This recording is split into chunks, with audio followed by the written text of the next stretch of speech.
So I'm going to do my best to not entangle myself in some political rabbit hole, but I will have to touch on the subject of politics for this one right here. And the reason for doing so is quite simple, really. It is because I want to talk a little bit about the excessive usage of so called disinformation, or misinformation, whatever you want to call it. In fact, and this is quite interesting because I want to tie this to the whole principle of fake news. Fake news really gathered attention actually 10 years ago, roughly, when then presidential candidate Donald Trump started talking about the fake news media, how they're always lying, how they're how they're lying about him and how they're lying about other stuff and how they're producing essentially news that aren't real, news that are fake, fabricated news or fake news. Here's something in that regard that's actually very, very interesting, in case you didn't know. And it's probably very, very easy to find this actual clip in question. You can probably Google it or search for it on YouTube somewhere. That's also featuring Donald Trump. And this is a clip from the late 1980s, early 1990s. I think it's from the Letterman show with David Letterman interviewing him, I think, but I might be by mistaken. Anyway, it doesn't really matter. So back then, Trump was also interviewed, about his business and about what it was doing and so on.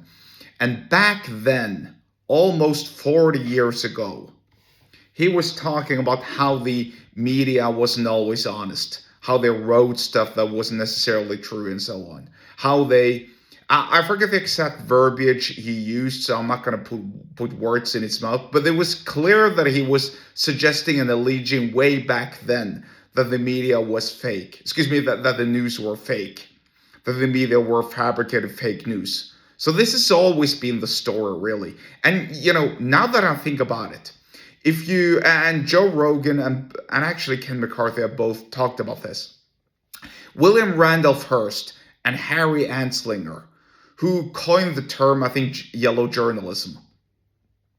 Fabricated news against the excessive usage of hemp, which later on became like an anti-marijuana campaign, essentially with the intention of banning marijuana and weed, because the production of hemp would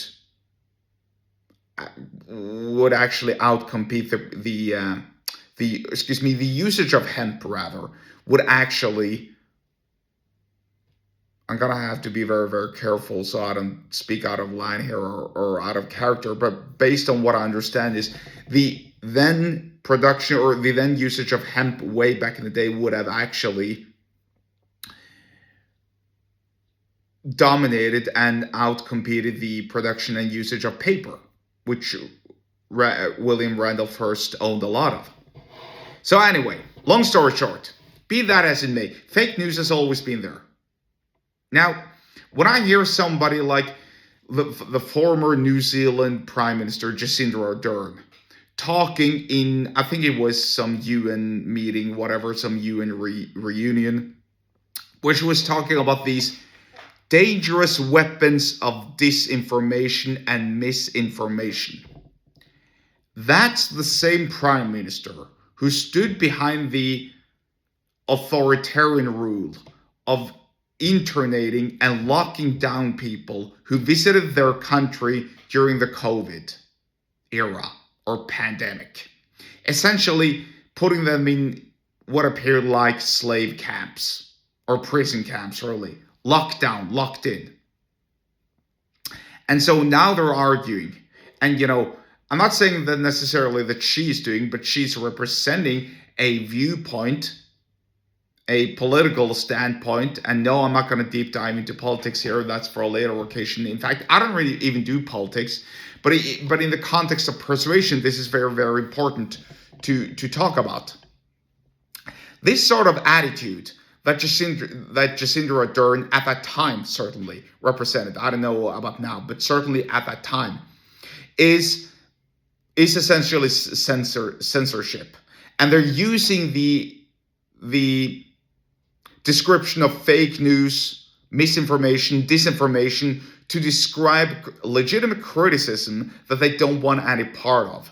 And it's their justification that since the legitimate criticism is disinformation in their eyes, therefore it must be shut down and censored.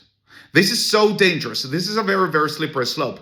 This is the exact same propaganda that the communists were using, the communists were using during the Cold War era. Let's assign somebody the value of misinformation or disinformation. Let's assign them that intrinsic value.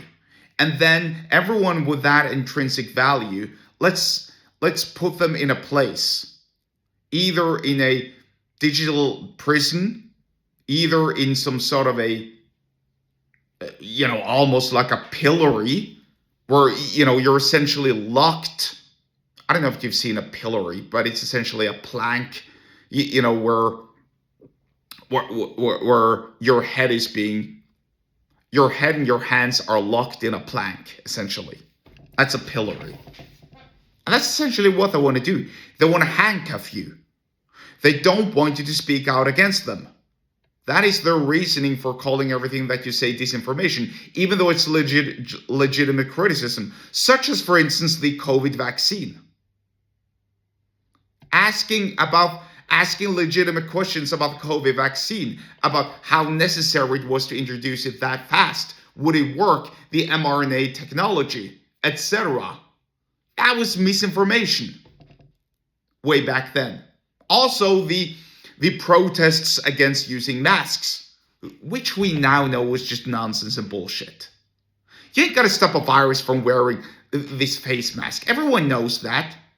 The viral particles are just way too small, and when you have a face mask on and you sneeze,